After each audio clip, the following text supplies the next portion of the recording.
नमस्कार, 12 बजे की 12 बड़ी खबरों में आप सभी दर्शकों का स्वागत है और मैं हूं आपके साथ अखंड राय। और आप देख रहे हैं उत्तर प्रदेश का तेजी से बढ़ता हुआ digital platform IBC 24 Uttar Pradesh Uttarakhand. 12 बजे की महत्वपूर्ण खबरों की शुरुआत करते हैं। आपको बता दें, पूर्व मुख्यमंत्री और समाजवादी पार्टी के मुखिया अखिलेश यादव ने एक ऑफर दिया है और ये ऑफर समाजवादी पार्टी के नेताओं के लिए नहीं है, पीडीए के लिए नहीं है, ना ही समाजवादी पार्टी के जुड़े हुए लोगों के लिए है, बल्कि ये ऑफर है बीजेपी के लिए। और ये इतना बड़ा ऑफर है कि आप समझ सकते हैं कि पूर्व मुख्यमंत्री ने मुख्यमंत्री के लिए ऑफर दिया है। जी हां, समाजवादी पार्टी के मुखिया अखिलेश यादव ने बीजेपी के दोनों डिप्टी सीएम को यह ऑफर दिया है और दोनों डिप्टी सीएम को कहा है कि अगर वो 100 विधायक लाएं और मुख्यमंत्री बन जाए। पहले आपको सुनाते हैं कि पूर्व मुख्यमंत्री अखिलेश यादव ने, जो समाजवादी पार्टी के मुखिया हैं, उन्होंने क्या कहा है कि कैसे 100 विधायक लाइए और मुख्यमंत्री बन जाइए। आपको सुनाते हैं वो बयान। लगता है वो भारत की धरती से उड़ गए हैं। हम लोग ऑफर देते हैं, वो फिर रिवाइव करते हैं ऑफर दोबारा, 100 विधायक लाइए और मुख्यमंत्री बन जाइए। तो ले लिया है 100 विधायक, मन तो दोनों का ही है। जो लाएगा वो पाएगा, जो नहीं लाएगा वो क्या पाएगा। 100 का ऑफर फिर हो गया, इससे अच्छा वो क्या मिलेगा।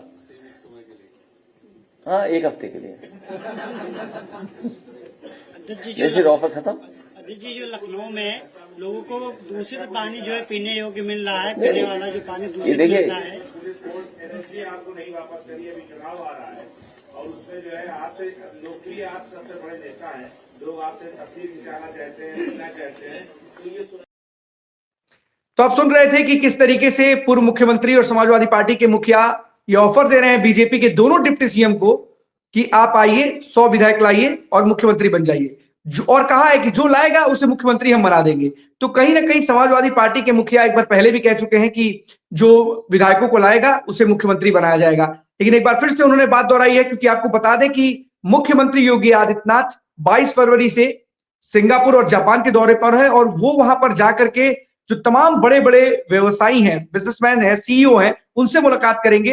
22 से 25 तारीख तक वो सिंगापुर में रहेंगे और जहां तक जो जानकारी है 25 कंपनियों के सीईओ से मुलाकात करेंगे। कुछ तस्वीरें भी हमारे पास है, हम दिखाते हैं कि किस तरीके से वो सिंगापुर वहां पर पहुंचे और उनका वहां पर सम्मान किया गया है। साथ ही साथ उन्होंने बिजनेस भी की है और वहां पर जो तमाम अधिकारी भी उनके साथ मौजूद हैं, वित्त मंत्री सुरेश खन्ना भी मौजूद हैं और औद्योगिक विकास प्राधिकरण के जो मंत्री हैं नंद गोपाल नंदी, वो भी उनके साथ वहां पर सिंगापुर पहुंचे हुए हैं। आपको बता दें कि जो टीम है, जो सीएम योगी की टीम है, वो वहां पर गई है निवेश को उत्तर प्रदेश में लाने के लिए, यहाँ पर डेटा सेंटर हब बनाने के लिए, रिन्यूएबल एनर्जी के लिए, तमाम इस चीज को लेकर के वो तमाम जो बड़े बड़े व्यवसायी हैं उनकी कंपनी के सीईओ से मुलाकात कर रहे हैं। वो तस्वीरें हम आपको दिखाते हैं।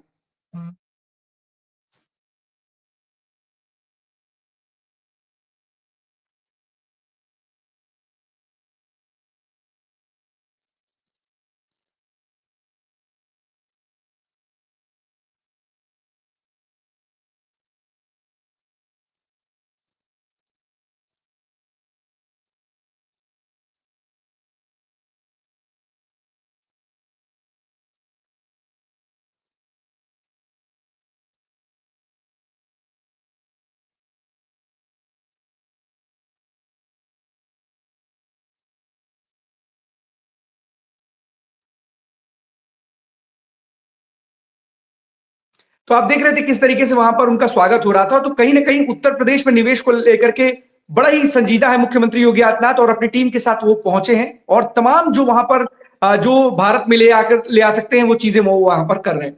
तो अब चलते अपने सभी सहयोगियों के पास, एक एक करके हमारे साथी हमारे साथ जुड़ेंगे, जो आज की बड़ी खबरें उनके शहरों की है वो बताएंगे। सबसे पहले हमारे साथ जितेंद्र जुड़ रहे हैं बस्ती से। जितेंद्र, कौन सी बड़ी खबर है बस्ती से आज की? बिल्कुल अखंड, बस्ती से बड़ी खबर की बात कीजिए तो जिस तरीके से रामभद्राचार्य से जो 18 तारीख से लेकर 26 तक बस्ती वो आए हैं राम कथा के लिए, बस्ती राम कथा कह रहे हैं। तो अखंड एक नया मामला सामने आता हुआ नजर आया कि जिस तरीके से पूर्व मुख्यमंत्री अखिलेश यादव ने जो है एक बयान लखनऊ में दिया। उन्होंने बताया कि जो रामभद्राचार्य, उन्होंने एक आरोप भी लगाया। उन्होंने बताया कि अगर ये उनके चेले हैं तो उनके द्वारा इस तरह से किया गया तो ये गलत। उन्होंने ये भी कहा कि हमारी सरकार में, हमारे समय में रामभद्राचार्य के ऊपर जो 420 का मुकदमा दर्ज हुआ था, वो मुकदमा मैंने हटा के बहुत बड़ी गलती की है। फिलहाल ये पूरा मामला जो है कहीं ना कहीं प्रयागराज से जुड़ता हुआ है। जिस तरीके से अभी मुक्तेश्वर आनंद के ऊपर मुकदमा दर्ज हुआ, उनके ऊपर मुकदमा दर्ज होने के बाद में अखिलेश यादव के ये तीखे बयान सामने आया। उस तीखे बयान का पलटवार रामभद्राचार्य ने बस्ती में दिया। उन्होंने इस गूंज को बस्ती से ये आवाज उन्होंने लगाई, यहाँ से ये लखनऊ के राजनीति के गलियारे में वहां पहुंचेगी। इसमें अब आगे क्या होगा, क्या नया गान होगा, वो देखने को फिलहाल उन्होंने साफ बताया। उन्होंने यह कहा, जब अखिलेश यादव के बारे में उनसे पूछा गया कि अखिलेश यादव ने आपके ऊपर तीखा आरोप लगाया, उन्होंने बताया कि जो है 420 का जो मुकदमा आप पे दर्ज हुआ था, उन्होंने इसको हटा के बहुत बड़ी गलती की। उन्होंने यह भी कहा कि उनके चेले के द्वारा यह किया गया। तो कहीं ना कहीं गंभीर आरोप लगा। उनसे पूछा गया रामभद्राचार्य से, उन्होंने बताया कि ये नमाजवादी हैं, तो उन्होंने नमाजवादी के नाम से अखिलेश यादव को संबोधित किया। फिर उनसे पूछा गया कि इस पर आप कुछ बयान देंगे, कुछ बताएंगे। उन्होंने कहा नमाजवादी, इस पे कुछ नहीं।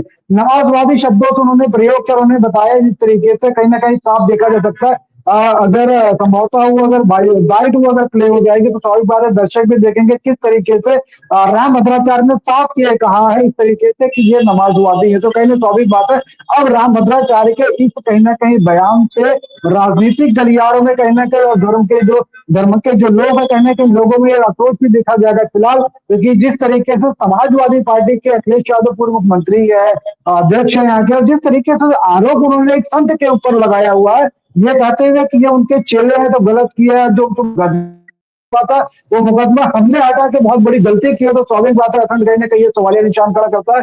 और राजनीतिक के मामले में और धर्म के मामले में कहीं ना कहीं हिंदू संगठन के लोग इस तरीके की बातें सुनने के बाद कहीं ना कहीं नया कुछ ना कुछ अब सामने नजर आता हुआ दिखाई पड़ेगा। अखंड अब बिल्कुल जितेंद्र, जब से ये पूरा मामला सामने आया है और सरकार बनाम शंकराचार्य, क्योंकि उत्तर प्रदेश में सरकार बनाम शंकराचार्य की जो लड़ाई है, जो साफ तौर पर देखी जा रही है, सीएम योगी की जो कहीं ना कहीं उनके ऊपर तीखी टिप्पणी है, या फिर स्वामी अभिमुक्तेश्वर जो शंकराचार्य हैं उनकी सीएम योगी को लेकर के टिप्पणी है, ये कहीं ना कहीं अब साधु संत सन्यासियों को भी बांटने का काम कर रहा है। अब ये भी कहीं ना कहीं जो साधु संत सन्यासी हैं वो भी कहीं ना कहीं दो गुटों में बटे नजर आ रहे हैं। कोई स्वामी अभिमुक्तेश्वर सरस्वती का या स्वामी शंकराचार्य का समर्थन करता हुआ नजर आ रहा है, कोई उनका विरोध करता हुआ नजर आ रहा है।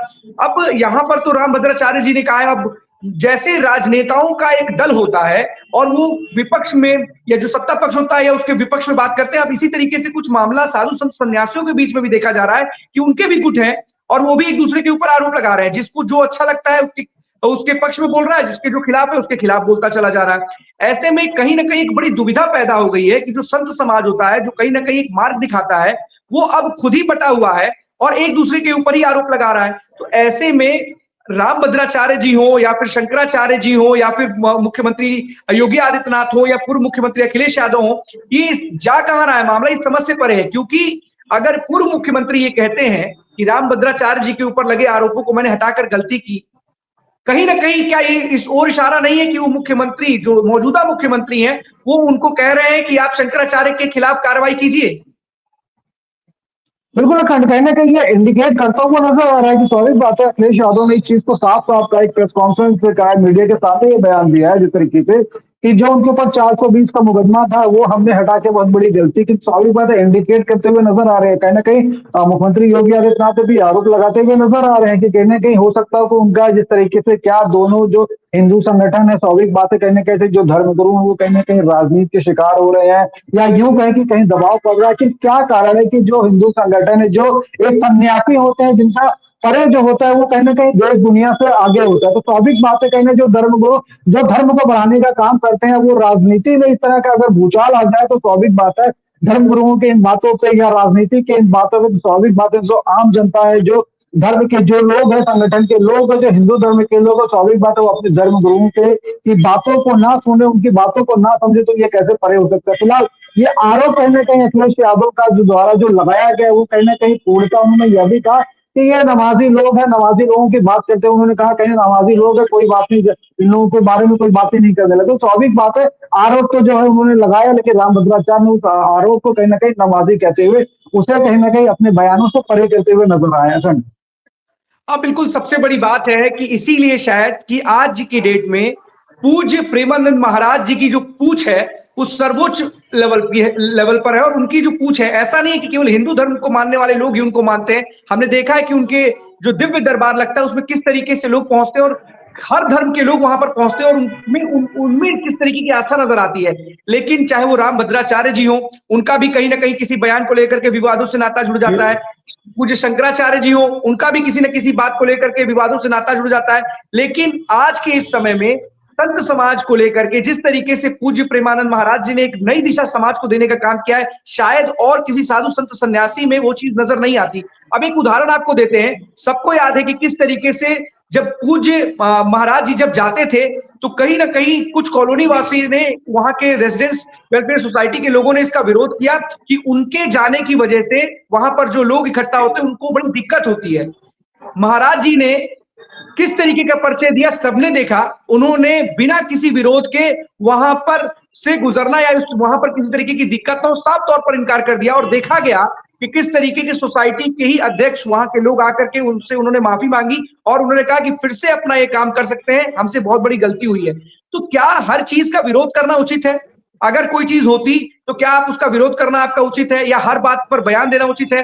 अगर कोई चीजें हो रही हैं तो कभी कभी उसका ये भी तो रास्ता निकाला जा सकता था, जैसे पूज्य प्रेमानंद महाराज जी ने दिया है कि बिना विरोध के ही सब कुछ कर दिया उन्होंने। लेकिन फिलहाल ऐसे मामलों में कहीं ना कहीं संत समाज भी बटा हुआ नजर आ रहा है और कहीं ना कहीं वो राजनीतिक गलियारों में चर्चा का विषय इसलिए बन गए हैं क्योंकि इस मामले में देखा जा रहा है कि पूर्व मुख्यमंत्री कह रहे हैं कि मैंने रामभद्राचार्य जी पर केस हटाकर की गलती की, तो इसका मतलब है वो मौजूदा मुख्यमंत्री को कह रहे हैं कि उनके ऊपर कार्रवाई करें। फिलहाल अलग अलग तर्क हैं, अलग अलग बातें हैं। तमाम जो राजनेता हैं वो अपने अपने हिसाब से चीजों को सेट करते हैं और अब तो ऐसा लगने लगा है कि साधु संत सन्यासियों की भी कोई अपने राजनीतिक दल, अपनी पार्टी है जिनके पक्ष में वो अक्सर आकर के बयान दिया करते हैं। फिलहाल जिस तरीके के बयानों के लिए जाने जाते हैं रामभद्राचार्य जी, शायद कुछ ऐसा ही बयान वहां पर उन्होंने बस्ती में दिया है। जितेंद्र, कोई भी नया अपडेट आता है तो हमारे दर्शकों को जरूर बताइएगा। बहुत बहुत धन्यवाद आपका इस तमाम जानकारी के लिए। अवनीश हमारे साथ बने हुए कानपुर से। अवनीश, कौन सी बड़ी खबर है?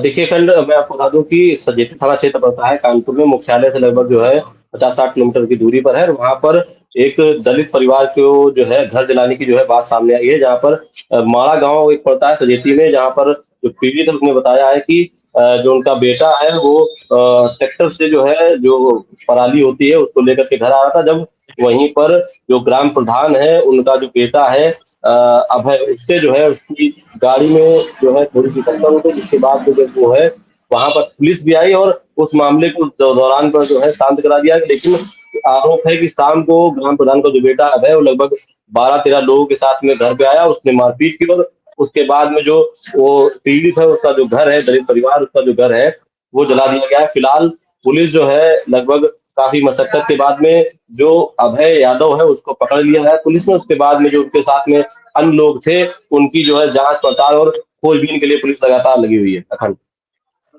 अवनीश, आखिरकार की इस तरीके के मामले होते हैं और जब कभी दलित समाज से जुड़ा हुआ कोई मामला होता है तो उसमें खासतौर से हमने देखा है कि किस तरीके से राजनीति बहुत गर्म हो जाती है, उस पर सवाल उठ खड़े होते हैं। इस पूरे मामले में कहीं ना कहीं पुलिस कई बार देखा गया कि पुलिस के कार्यशैली पर लगातार सवाल भी खड़े होते हैं इस तरीके के मामले में। आपने देखा होगा, आप तो फील्ड रिपोर्टिंग करते हैं, इस पूरे मामले में अभी क्या स्थितियां हैं, क्या हालात हैं? क्या पुलिस ने कंट्रोल कर रखा है या जो दूसरा पक्ष है, जो दलित पक्ष है, वो पुलिस की कार्रवाई से संतुष्ट है? क्या स्थिति है इस वक्त? देखिए, आपको बता दें कि जिस तरीके से वहां का माहौल पता चला है, जो ग्राम प्रधान है उसका काफी वर्चस्व साफ तौर पर समझ में आ रहा है, क्योंकि वहां के जो भी लोग हैं, जो मोहल्ले के लोग हैं, वो बहुत कुछ बोलने को भी तैयार नहीं है, कुछ भी बताने को तैयार नहीं है। तो कहीं ना कहीं एक अगर कहा जाए तो रसूख है उसका और एक जो है डर भी है लोगों के मन में। तो हो सकता है कि जो आवाज है, जो लोग उठाने के प्रयास भी करते हैं, किसी डर या किसी भय के कारण जो है वो आवाज नहीं उठा पा रहे हो। फिलहाल जो है पीड़ित ने इतनी बात बताई और अभी फिलहाल जो पुलिस ने वहां पर माहौल कंट्रोल में कर रखा है और पूरी तरीके से भी कोई ऐसा माहौल बिगड़ने जैसा कोई भी मामला सामने नहीं आया। देखिए, अक्सर देखा जाता है कि अवनीश, जब इस तरीके का मामला सामने आता है तो राजनीति गर्म हो जाती है। क्या किसी राजनीतिक दल के नेता ने इस पूरे मामले पर कोई टिप्पणी की है या फिर जो पीड़ित पक्ष है उससे मुलाकात की कोई बातें आ रही? कई बार हमने देखा जब इस तरह की स्थितियां होती है तो पुलिस को ज्यादा तैनात कर दिया जाता है कि किसी तरीके से स्थिति को सामान्य किया जाए, कोई दूसरी दुर्घटना घटित हो और इस पर पूरी राजनीति ना गर्म हो जिससे माहौल खराब हो। देखिए घाटमपुर की जो विधायक है सरोज पुरी जो है उनसे जो है ये परिवार जो है मिलने गया हुआ था और उसने जो है अपनी बात भी बताई है और काफी डरे सहमा भी जो है कहीं ना कहीं ये परिवार है। तो फिलहाल जो है जो विधायक है सरोज पुरी उन्होंने पुलिस को सख्त निर्देश भी दिए हैं कि आप तुरंत इस पे कार्रवाई करें और 24 घंटे के अंदर ही कहीं ना कहीं जो है उस आरोपी को जो है जिसके ऊपर आरोप लग रहे थे वो मुख्य आरोपी जो है वो जो है अभी फिलहाल पकड़ गया है। लेकिन अभी क्योंकि तुरंत उसमें एक्शन हो गया है, किसी भी तरीके का कोई माहौल खराब नहीं हुआ, तो अभी किसी भी अन्य पार्टी के किसी भी विधायक या किसी भी पार्टी के नेता का कोई भी बयान नहीं आया। बिल्कुल अवनीश, इस पूरी खबर पर नजर जरूर बनाए रखिएगा। कोई भी अपडेट आता है तो हमारे दर्शकों को जरूर दीजिएगा। बहुत बहुत धन्यवाद आप तक तमाम जानकारी के लिए अवनीश। हमारे साथ इंद्रवीर बने हुए रायबरेली से। इंद्रवीर, कौन सी बड़ी खबर है?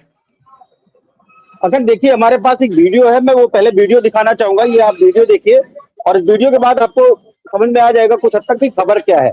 मैं दिखाना चाहूंगा तो विस्तार में बताता हूँ फिर आपको।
अखंड पूरा मामला आपने देखा। एक युवक है और ये युवक एक मंदिर में घुसता है। मंदिर में घुसने के बाद वहां पर शिवलिंग है, मंदिर है, भगवान गौरी शंकर मंदिर है। ये ऊंचाहार कोतवाली क्षेत्र के अंतर्गत का मंदिर है और इस मंदिर में ये युवक घुसता है और इसके बदन पे कोई कपड़े नहीं होते हैं, पैंट होती है और घुसने के साथ ही युवक वहां पर लगे हुए त्रिशूल को, शिवलिंग के बगल में लगे हुए त्रिशूल को निकालता है, उसके कई सारे टुकड़े करता है, कई बार उस पर हमला करता है शिवलिंग के ऊपर और तमाम बार इसको हमला करते हुए देखा गया। पूरा मामला अगर बात करें तो हमीर मऊ ऊंचाहार कोतवाली क्षेत्र के अंतर्गत का पूरा मामला है, जहां पर यह मंदिर है गौरी शंकर, वहां की अंदर की ये घटना है। सीसीटीवी में कैद हुई है पूरी घटना और इस घटना से हिंदुत्व पे फिर एक बार हमला पहुंचा है, हमला किया गया है और आखिर ये युवक कौन है, क्या है, इसकी कोई अभी जांच पड़ताल नहीं हुई है और आगे पुलिस जांच पड़ताल कर रही है। लेकिन जिस तरीके से युवक दिख रहा है और एक शंकर जी के मंदिर में त्रिशूल लगे हुए उसको तोड़ फोड़ कर रहा है, शिवलिंग पे कई बार 15 से 20 बार वार किया, त्रिशूल के टुकड़े टुकड़े कर दिए। फिलहाल युवक को प्राथमिक जो उनकी अपनी रिपोर्ट आई है या पुलिस का जो कहना है कि युवक नशे में है और नशे की हालत में उसने ये सारा काम किया है।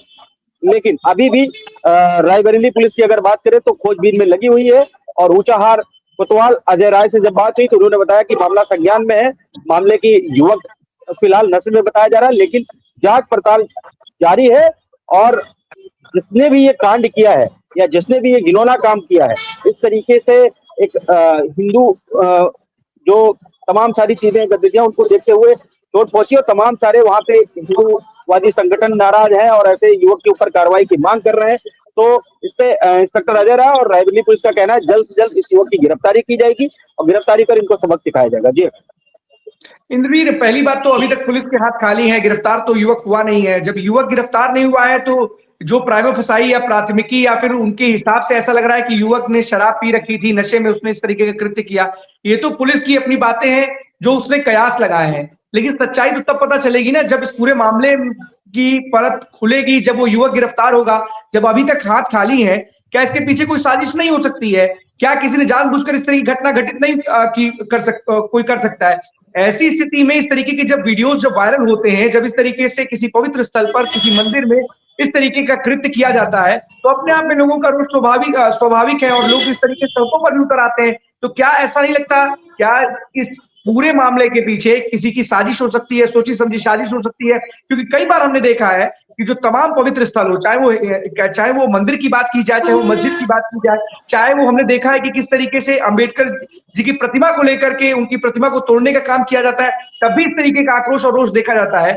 तो अभी तक पुलिस ने कार्रवाई नहीं की है, क्योंकि कार्रवाई के नाम पर अभी वीडियो तो दिख रहा है और वो कयास लगा रही है कि नशे में था, तो पुलिस के हाथ खाली है, तो इस पर तो बयानबाजी बड़ी जल्दबाजी होगी। ये तो तब जब पकड़ा जाए तब कोई बयान देते तो ज्यादा बेहतर था। देखिए, इसमें हमारा भी कहना कुछ अभी उचित नहीं होगा, और जिस तरीके से, क्योंकि हम एक अगर बात करें तो IBC 24 एक रेपुट चैनल है, और हम उसकी इज्जत करते हैं, हम लोगों की भावनाओं की इज्जत करते हैं, किसी संगठन, किसी धर्म, किसी जाति, किसी व्यक्ति विशेष का समर्थन नहीं करते हैं। हम अपनी जर्नलिज्म को प्राथमिकता देते हैं और सच्चाई के साथ देते हैं, और यही चीज हम दर्शक तक पहुंचा।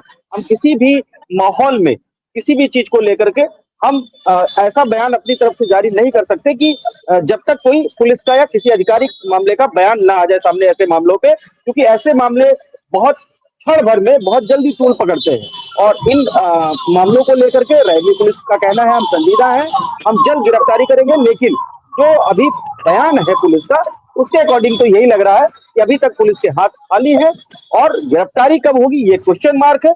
लेकिन जिस तरीके से मंदिर को आहत किया गया, त्रिशूल तोड़ा गया, ये हिंदू और हिंदुओं के लिए और हिंदुओं के देवी देवताओं के ऊपर जिस तरीके से लगातार बार बार हमला देखा जाता है, हिंदुत्व के ऊपर हमला देखा जाता है, कहीं ना कहीं ये घटना बहुत ही दुर्भाग्यपूर्ण है, और इस घटना को लेकर के आने वाले समय में गिरफ्तारी भी देखने को मिलेगी, ये मैं जरूर कह सकता हूँ जी। बिल्कुल इंद्रवीर, होनी भी चाहिए, क्योंकि देखिए अगर इस तरीके की स्थितियों में या इस तरीके की किसी के द्वारा इस तरीके का कुकृत्य की अगर किया गया है, किसी की भावनाओं को ठेस पहुंचाने का काम किया गया है, तो जल्द से जल्द अगर इस पर एक्शन नहीं लिया गया और जो आरोपी युवक है उसको गिरफ्तार नहीं किया गया, तो आग भड़कने की ही संभावना होती है ऐसे मामलों में। तो इस पर पुलिस को त्वरित कार्रवाई करनी चाहिए थी और जल्द से जल्द उस आरोपी को गिरफ्तार करना चाहिए। बिल्कुल समय पुलिस को भी चाहिए, ऐसा नहीं है कि पुलिस काम नहीं कर रही है, पुलिस अपना बिल्कुल काम कर रही है, और उत्तर प्रदेश पुलिस की और रायबरेली पुलिस खासतौर से काम करती भी है। हमने देखा भी है कि किस तरीके से तमाम मामलों में उसने अपराधियों को सलाखों के पीछे डाला है, लेकिन इस तरीके से जो इसने आपराधिक कृत्य किया है, किसी की भावनाओं को ठेस पहुंचाने का काम किया है, ऐसे युवक को जरूर सलाखों के पीछे होना चाहिए। जल्द से जल्द ऐसे युवक को ढूंढ निकाले पुलिस तो ज्यादा बेहतर होगा। बहुत बहुत धन्यवाद आपका इंद्रवीर तमाम जानकारी के लिए। कोई भी अपडेट आता है तो हमारे दर्शकों को जरूर दीजिएगा। अभिषेक सिंह हमारे साथ बने हुए भदोही का। अभिषेक, कौन सी बड़ी खबर है? लेकिन अगर हम भदोही की बात करें तो भदोही में इस वक्त बिल्कुल गहमा गहमी मची हुई है, क्योंकि शनिवार को भदोही में एक अग्निवीर युवक की शहादत की खबर आती है, शहीद होने की खबर आती है। जम्मू कश्मीर में तैनात अग्निवीर जब मौत की खबर आती है कि शहीद हो गया है अग्निवीर युवक, तो परिवार में बिल्कुल एक बिलखने का माहौल देखने को मिला। इसके साथ साथ जब भदोही में शहीद अग्निवीर का शव भदोही पहुंचा, तो भदोही पहुंचते ही प्रशासन एवं नेताओं से जो वहां की आम जनता थी लड़ती हुई दिखाई दी। उनकी लगातार यह डिमांड रही कि अब जो परिवार का यह बालक अग्निवीर से चयनित हुआ और शहीद हो गया देश के लिए, उसको कहीं न कहीं जनपद में एक परिवार को एक नौकरी का जो भी लालसा थी, लालसा को दिखाई गई। और प्रशासनिक अमल के लोग जैसे कि भदोही में अपर जिलाधिकारी एवं भदोही के अपर पुलिस अधीक्षक, जिलाधिकारी समेत विधायक, सांसद सभी जो श्रद्धांजलि सभा में पहुंचे, लेकिन परिवार वालों का कहना एक ही था कि हमें इसका कुछ न कुछ अलग से राहत पैकेज दिया जाए जिससे कि गुजर बसर चल सके, क्योंकि एक ही बच्चा था जो शहीद हो गया देश के लिए। और मैं अखंड जी इसी के साथ साथ बताना चाहूंगा, जो हुजूम था, कम से कम लाखों की हुजूम सड़कों की थी और अपर जिलाधिकारी और अपर पुलिस अधीक्षक लगातार समझाने का प्रयास कर रहे थे। और अंत में सौदा स्थान पर जब शव पहुंचा तो लगभग 1 घंटे तक मशक्कत चली समझाने में। 1 घंटे बाद परिवार वालों का सीधे अपर पुलिस अधीक्षक एवं अपर जिलाधिकारी से नोकझोंक हुई और उन्होंने आश्वस्त किया कि भदोही में ही परिवार के जो भी उनके भाई हैं उनको जो भी यहाँ सुविधा दी जाएगी, जो भी यहाँ रोजगार मुहैया कराया जाएगा उनके लिए सुनिश्चित रहे। और बिल्कुल निसंकोच उन लोगों ने शहादत और शहीद के कर कमलों पर उन्होंने बिल्कुल अपनी एक अलग निगाह रखी और भदोही के जो शहीद धीरज गुप्ता को भावपूर्ण श्रद्धांजलि दी। जी अखंड। बिल्कुल अभिषेक, सबसे बड़ी बात है कि अग्निवीर भी हमारे उन जवानों की तरह ही जवान हैं जो हमारे देश की सुरक्षा के लिए दिन रात सरहदों पर अपनी रातों की नींद पूरी तरीके से उड़ा करके हमें सुरक्षित रखने के लिए दिन रात मेहनत करते हैं। वहां पर चाक चौबंद व्यवस्था रहे इसलिए अपनी आप को पूरी तरीके से झोंक देते हैं।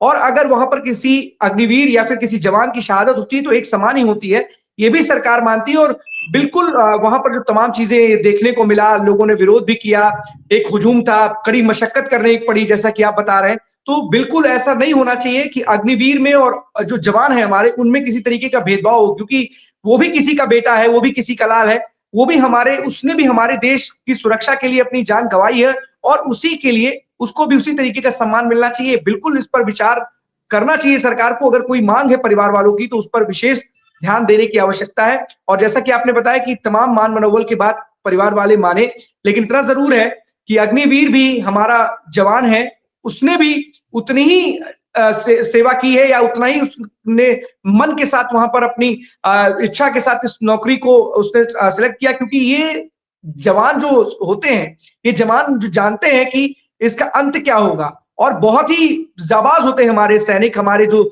जवान हैं हमारी सुरक्षा के लिए लगे रहते हैं। तो कम से कम इसमें किसी तरीके का भेदभाव ना हो और इनके सम्मान में किसी तरीके की कोई कमी ना हो, इसका विशेष ख्याल जरूर रखना चाहिए सरकार को। और जो भी मांग हो उस परिवार की, अगर हो सके तो उसे जरूर पूरा किया जाए। इस पूरी खबर पर नजर बनाए रखिएगा अभिषेक, अगर कोई अपडेट आता है तो जरूर बताइएगा। बहुत बहुत धन्यवाद आपका तमाम जानकारी के लिए अभिषेक। ज्ञानेंद्र हमारे साथ बने हुए प्रतापगढ़ से। ज्ञानेंद्र, कौन सी बड़ी खबर है?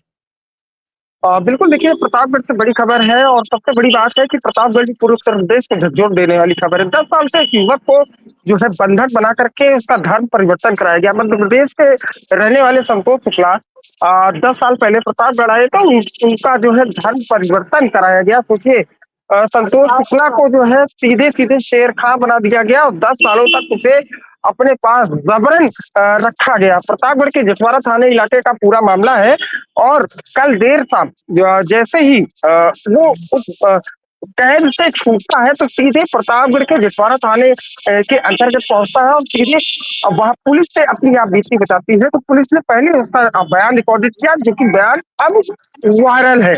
मैं चाहूंगा कि एक बार वो बयान आप सुन लीजिए, किस तरीके से वो अपनी आप बीती बता रहा है। ऐसे एक वीडियो नहीं, तकरीबन 4 से 5 वीडियो है मेरे पास, लेकिन मैंने आपको एक ही वीडियो दी है। इसे सुना जा सकता है कि संतोष शुक्ला अपनी आप बीती किस तरीके से सुना रहा है। मैं एक बार चाहूंगा कि वीडियो प्ले हो जाए।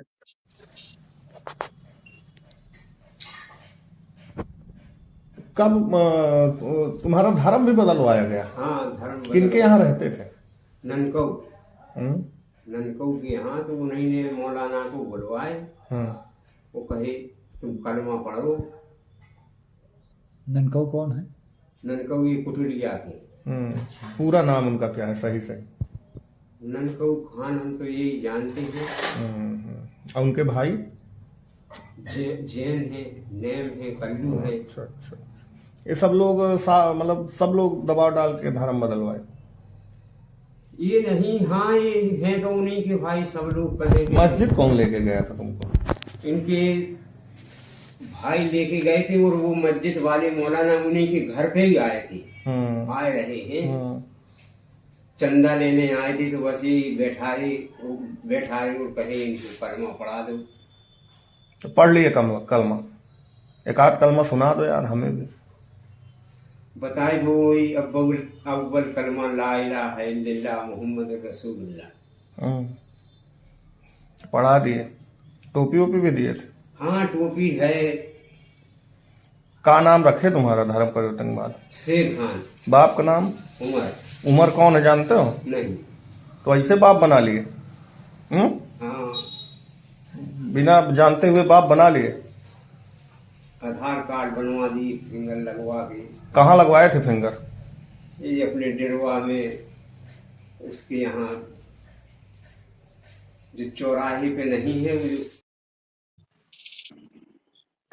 तो आपने सुना शेर खां उर्फ शेर खां, पिता का नाम उमर खां, पिता का पता ही नहीं, लेकिन धर्म परिवर्तन ऐसे कराया जा रहा है कि जोरों पर। पहली बार ये जेठवाड़ा थाना अंतर्गत पे नहीं हुआ है कि पहली बार धर्म परिवर्तन का मामला सामने आया हो। और सबसे ज्यादा अगर बात करें तो दो थाने इन सब मामलों में सबसे ज्यादा विख्यात होते हैं, एक पट्टी थाना सर्कल और दूसरा जेठवाड़ा। जेठवाड़ा में इससे पहले भी तकरीबन जो मुझे याद है दो से तीन घटनाएं धर्म परिवर्तन के आ चुके हैं। और 10 सालों से एक व्यक्ति को कैद करके उसे जबरन गाय को काट करके, वो भी मेरे पास वीडियो है, वो भी बोल रहा है कि गाय को काटा जाता था एक जंगल में ले जा करके, एक तालाब थी, जो गाय के अवशेष होते थे उनको बनाकर खिलाया जाता था, जबरन खिलवाया जाता था। और साथ तौर पे जो अवशेष बचते थे उन्हें तालाब में फेंक दिया जाता था। और धमकियां दी जाती थी कि अगर कहीं भी जाओगे तो जान से मार दिया जाएगा। कलमा पढ़ाया जाता था और तरह तरह की बातें।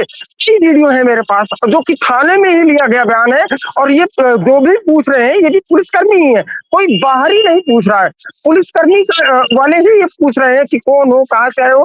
पूरा का पूरा बयान दिया, पूरा उसने अपना नाम बताया। मुकदमा दर्ज करने की बात नहीं हो जाती है, मुकदमा दर्ज कर लिए आपने, एक आरोपी को अभी तक गिरफ्तार भी कर लिया। ये भी बातें कही जा रही है कि 2 बजे के आसपास पुलिस कॉन्फ्रेंस भी रखी गई है।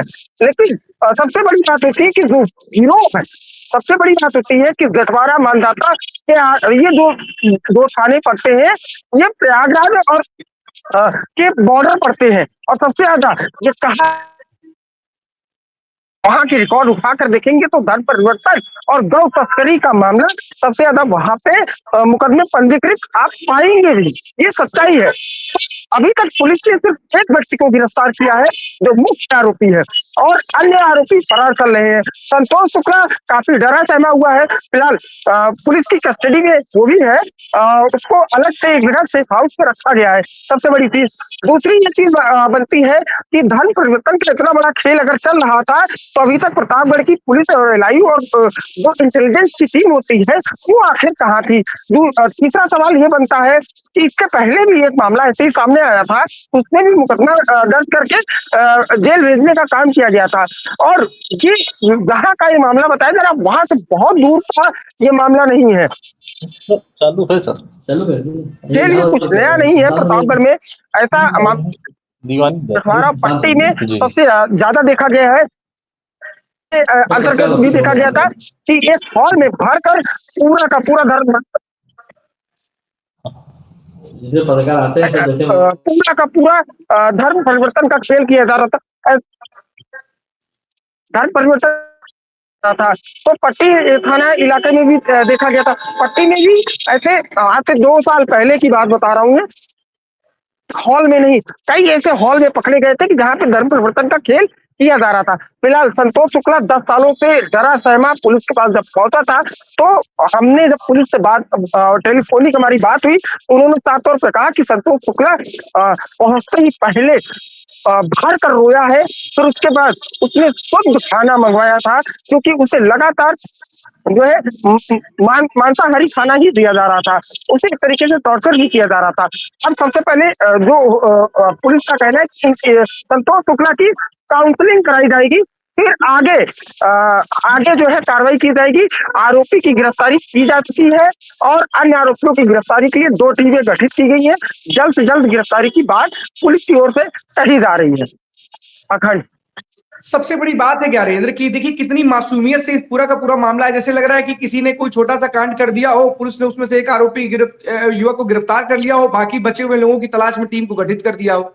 एक इतना बड़ा मामला है। 10 साल पहले, अगर आप बता रहे हैं कि 10 साल पहले कोई व्यक्ति हिंदू था और 10 साल बाद उसकी जानकारी निकल करके सामने आ रही है, तो 10 साल का तो वक्त ऐसे भी आता है कि बहुत बड़ा वक्त है कि इस दरमियान न जाने कितने और लोगों को उन्होंने धर्म परिवर्तन कराया होगा, कैसे उन लोगों ने गौ मांस खाने के लिए उनको मजबूर किया होगा, किस तरीके की ना जाने और चीजें क्या की होंगी। ये तो एक अलग बात रही कि आपसे जबरदस्तन जबरन जो भी करके आपको धर्म परिवर्तन कराया, लेकिन जिसके पिता का नाम या पिता के बारे में ही जानकारी नहीं है, उसको पिता भी बना दिया गया, आधार कार्ड भी बन गया। तो आखिरकार एक तो पूरा नेक्सस होगा ना, पूरा का पूरा संगठित गिरोह होगा। तो इस पूरे संगठित गिरोह के लिए अभी तक प्रतापगढ़ पुलिस ने किस तरीके के एक्शन प्लान तैयार किया है? बिल्कुल देखिए, पहली बात तो आपको बता दें कि पुलिस ने सबसे पहले वहां दबिश मारी जहां आधार कार्ड बनवाया गया था। उसने ये भी बताया कि हम जब आधार कार्ड लेने गए, बनवाने गए थे, तो साफ तौर पर हमने जब फिंगर रखा तो हमारा का पूरा, क्योंकि अगर ये आप रख देते हैं आधार कार्ड, तो मेरी नॉलेज है कि उसके बाद आप दोबारा कोई आधार कार्ड या आधार नंबर आप चेंज नहीं करवा सकते। तो सबसे बड़ा आधार कार्ड का खेल एक उसने इलाहाबाद बैंक का भी नाम लिया है। ये जांच का विषय पुलिस का बनता है कि वो बैंक के खिलाफ या बैंक के कर्मचारियों के खिलाफ क्या कार्रवाई करती है, ये अभी कुछ कहना उचित नहीं होगा। लेकिन दूसरा आधार कार्ड बन जाना, वो भी विद प्रूफ के साथ, केवाईसी के साथ आधार कार्ड तैयार हो जाना, ये सबसे बड़ा सवाल निशान खड़ा होगा और खड़ा हो रहा है। आधार कार्ड भी पुलिस को मिला है और पूरा का पूरा ओरिजिनल आधार कार्ड लग रहा है, कोई उसमें डुप्लीकेसी नहीं है।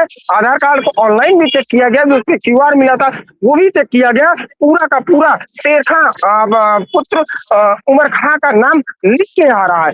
तो ये आधार कार्ड वालों के ऊपर सबसे बड़ी कार्रवाई। और दूसरी चीज कि जेठवाड़ा डेरवा के अंतर्गत ये पूरा का पूरा खेल चल रहा था, ये पूरा सरगना पूरा न जाने कितने लोगों को धर्म परिवर्तन कराया होगा। ये सबसे बड़ा सवाल निशान खड़ा होगा कि पुलिस सर्कल में क्या कार्रवाई करती है। और सबसे बड़ी चीज होती है कि 10 सालों में क्या इनको पता भी नहीं चला। अगर ऐसे मामले जेठवाड़ा थाना के अंतर्गत हो रहे थे और धर्म परिवर्तन के मामले सामने आ रहे थे, तो क्या इन्होंने कोई कार्रवाई और नहीं की, कोई एक्शन प्लान नहीं बनाया? क्या एक ही मामले खुलने के बाद ठंडे बस्ते में डाल दिए? काफी सवाल खड़े होंगे पुलिस के ऊपर। लेकिन कल जब संतोष शुक्ला जेठवाड़ा थाने पहुंचा था, तो हर एक व्यक्ति के जो है कान खड़े थे और साफ तौर पे खड़े होंगे, क्योंकि जिस तरीके से संतोष शुक्ला ने अपनी 10 सालों की वहां पे पैरों तले जमीन खसक गई, क्योंकि उसने जिस तरीके से पूरा का पूरा घटनाक्रम बताते चला और पुलिस के हाथों तले जमीन, कह सकते पैरों तले जमीन निकलना शुरू हो गई। और फिर उसके बाद ऐसा मूड में उन्होंने आला अधिकारियों को बताया कि ऐसी घटना हुई। तो आला अधिकारियों ने सबसे प्रथम दृष्टया ये करा गया कि कोई दबाव न बन पाए, सबसे पहले मुकदमा दर्ज करना ही उचित समझा और 3 से 4 लोगों के खिलाफ मुकदमा और कुछ अज्ञात लोगों के खिलाफ जो है मुकदमा दर्ज किया गया है।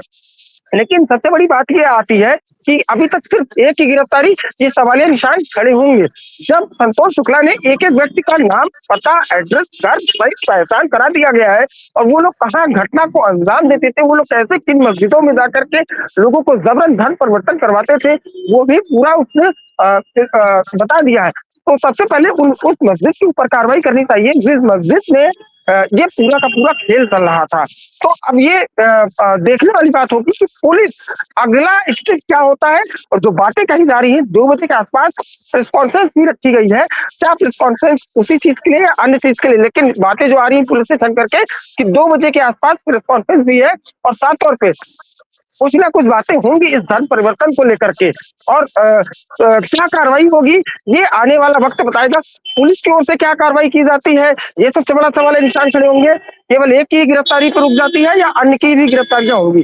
दूसरा, प्रशासनिक अमले की ओर से क्या कार्रवाई की जाती है, क्या उस मस्जिद के खिलाफ कोई कार्रवाई की जाएगी या जो तालाब है, तालाब में गांव के अवशेषों के गाय के अवशेषों को फेंका जाता था, उस तालाब के ऊपर भी कोई कार्रवाई की जाएगी। बताया ये भी जाता कि उसमें हजारों लाखों की संख्या में मछलियां हैं, वहां पे केवल बोरे में भर करके बांध फेंक दिया जाता था, वहीं आस पास में काटा जाता था। प्रशासनिक अमला इन लोगों के ऊपर क्या कार्रवाई करता है, पुलिस अमला इन लोगों के ऊपर क्या कार्रवाई करता है। 10 सालों से खेल चल रहा था, अब कितने लोग इस धर्म परिवर्तन की चपेट में आए हैं ये भी देखने वाली बात होगी। वो ऐसे कितने लोग निकल के आते हैं, ये सबसे बड़ा देखने वाला बात होगा और सोचने वाली बात। बिल्कुल ज्ञानेंद्र, ये तो सब कुछ समझ में आ रहा है कि इतने वर्षों से एक व्यक्ति ने क्या क्या प्रताड़ना झेली है, क्या क्या उसके ऊपर बीती है, वो सारी आप बीती है उसने आकर के बताई है। तो कहीं ना कहीं पुलिस के लिए थोड़ी बहुत तो सहूलियत ये होगी कि उसको बहुत कुछ तलाशना नहीं पड़ेगा, बहुत सारी चीजें तो उसके सामने, बस उसको उस पर अगर वो होमवर्क करेंगे तो उस वर्क पे कहीं ना कहीं रिजल्ट उनके सामने होगा। वो तमाम अपराधी जिन्होंने इस तरीके का कृत्य किया है वो सब पुलिस के हत्थे चढ़ जाएंगे। लेकिन फिलहाल पूरी की पूरी परत दर परत निकालनी होगी पुलिस को, और इसके पीछे एक एक जो लोग हो गए उनको ढूंढ कर लाना होगा, और साथ ही साथ उस पूरे गिरोह का पर्दाफाश करना होगा जो पूरा का पूरा ये संगठित गिरोह बना करके ना सिर्फ फर्जी आधार कार्ड बना रहा है बल्कि लोगों को धर्मांतरण के जाल में फंसा रहा है, धर्म परिवर्तन करा रहा है, और धर्म परिवर्तन ना सिर्फ धर्म परिवर्तन करा रहा है बल्कि उनको गौ मांस खाने के लिए भी मजबूर करा है। तो तमाम चीजें हैं, तमाम पहलू हैं, उस पर विशेष तौर से पुलिस को ध्यान देना चाहिए और टीमें गठित करके ना सिर्फ खाना पूर्ति करनी चाहिए बल्कि इस संगठित गिरोह का पर्दाफाश करके उन सारे लोगों को सामने लाना चाहिए जो इस सारे के सारे गिरोह में जुड़े हुए लोग हैं। यानी इस पूरी खबर पर नजर बनाए रखिएगा, जो भी अपडेट होगा जरूर दीजिएगा। बहुत बहुत धन्यवाद आपका इस तमाम जानकारी के लिए। एसपी सिंह हमारे साथ बने हुए सुल्तानपुर से। एसपी, कौन सी बड़ी खबर है?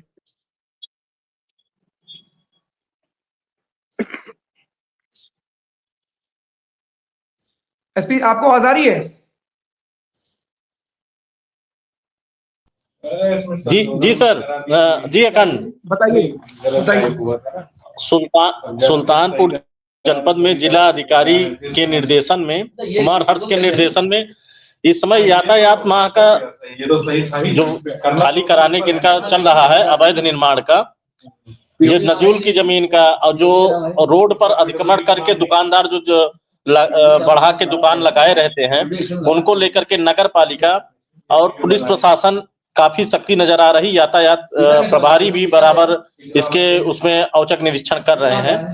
इससे ये लग रहा है सुल्तानपुर जनपद में अगर ऐसे ही सख्ती बनी रही तो सुल्तानपुर जनपद में कहीं न कहीं थोड़ा जाम की जो समस्याएं बनी रहती थी उससे थोड़ा राहत मिलेगी सुल्तानपुर जनपद को।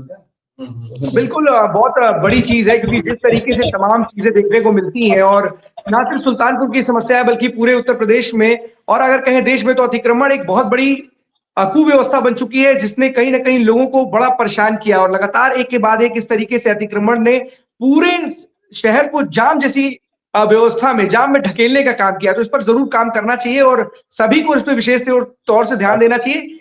अभियान चला करने से ज्यादा बेहतर होगा कि इस पर प्रतिदिन अगर हो सके तो इसको लगातार, जब तक वो हट ना जाए, कंप्लीट ना हो जाए, तब तक इसको अभियान के रूप में देखें, लेकिन लगातार ऐसे अतिक्रमण को जो अवैध रूप से कहीं ना कहीं न सिर्फ लोगों के लिए एक बड़ी समस्या बन चुका है, जाम के लिए सबसे बड़ा समस्या बन चुका है, इसको हटाने के लिए प्रतिबद्ध होना होगा और लगातार प्रतिदिन हर दिन उसके लिए कोई ना कोई अभियान जरूर चलाना होगा।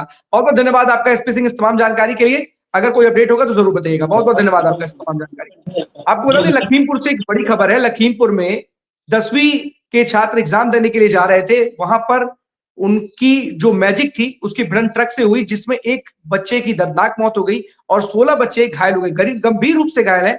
ऐसे में एक बड़ी दुर्घटना लखीमपुर में खीरी में घटी है और इस दुर्घटना में एक बच्चे की मौत की भी खबर सामने आ रही है। तो तमाम इस तरीके के जो एक्सीडेंट्स हैं जो कहीं ना कहीं लोगों के लिए जानलेवा साबित होते हैं, और इस घटना में भी साफ तौर पर देखा जाता है कि एक मैजिक में 16 अगर लोग थे, 16 सवार थे बच्चे, तो अपने आप में किस तरीके से लोगों की जिंदगी के साथ खिलवाड़ हो रहा है। और इस भिड़ंत में 16 लोग न सिर्फ घायल हुए बल्कि एक लोग की मौत भी हुई। तो तमाम अभियान चलाए जाते हैं सड़क सुरक्षा को लेकर के, लेकिन उन अभियानों पर इस तरीके की जो तस्वीरें हैं वो पूरी तरीके से पानी फेरती हुई नजर आती हैं। लोगों को जागरूक करने के लिए ना जाने क्या क्या करती हैं सरकारें, प्रशासन, लेकिन उसके बावजूद भी कोई भी जागरूक होता हुआ दिखाई नहीं देता है। तो 12 बजे 12 बड़ी खबरों में आज के लिए बस इतना ही। कल हम आपके सामने फिर से होंगे हाजिर, तब तक के लिए दीजिए हमें इजाजत। धन्यवाद।